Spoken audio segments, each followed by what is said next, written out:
Well, there's a big flat area here that they call the Lagan, from Campbellton out here to Machrihanish, and there's a very fertile piece of land.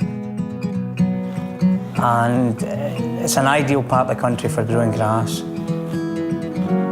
Back in the 60s, there used to be 144 dairy farms down here.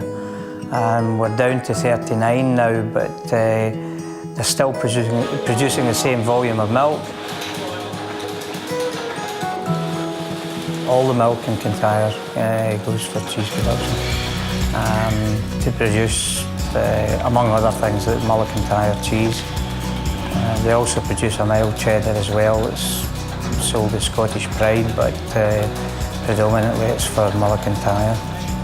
The herd of cows we use are Guernseys, so it's a very full, fatty milk, and it gives a very rich, creamy cheese. We make brie here, Howgate brie. It's not like a French cheese, because most French brie is thermised, which gives it that kind of universal rubbery texture through it before it melts. Traditional brie liqueurs seldom last more than 6 weeks. It's a fresh artisan cheese. Same with the cheddar process and the other, the Campbellton Loch and the Bishop Kennedy. They are all generally 100% handmade. It's all made with cow's milk, but you can get, as I said, you get your Grana Padano, and you get your very soft cheeses. It all comes from the same thing. It's all basically process control, temperature, acidities, and manipulation. I mean, long ago, of course, all the islands had cheeses, because it's the natural thing to do if you're producing milk, and you've got lots of milk in the summertime, then you make cheese which will tide you over through the winter. And in our case, we made cheese in the wintertime and then sold it the next summer. And then eventually, we gave up the liquid milk, and it seemed a very natural, straightforward thing to make it all into cheese, so then we decided to do that. Isle of Mull cheese is unusual in that it's unpasteurised, and it's even more unusual here in that the morning milk comes straight from the milking parlour, which is just through the windows up there, straight into the cheese vat. It's still warm,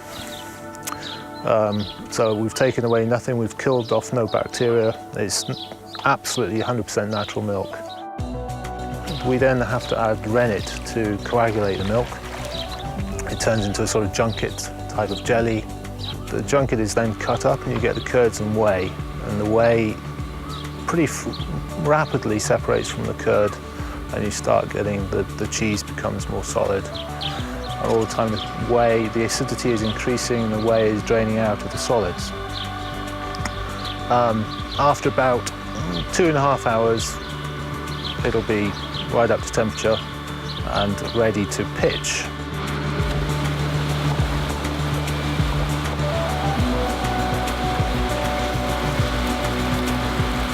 So it then runs off into the cooling table, the second vat, where all the whey is pumped away and we feed it back to the pigs. So all the whey has been removed. It's now started to cheddar. You know, this is how we make Isle of Mull. Our recipe for our cheese is very similar to made in the south or somewhere, but it just has a special taste, and that's the unknown, the magic ingredient is the environment.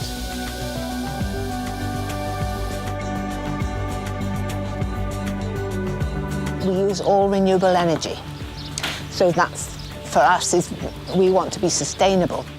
So we've got our own little hydro in the river.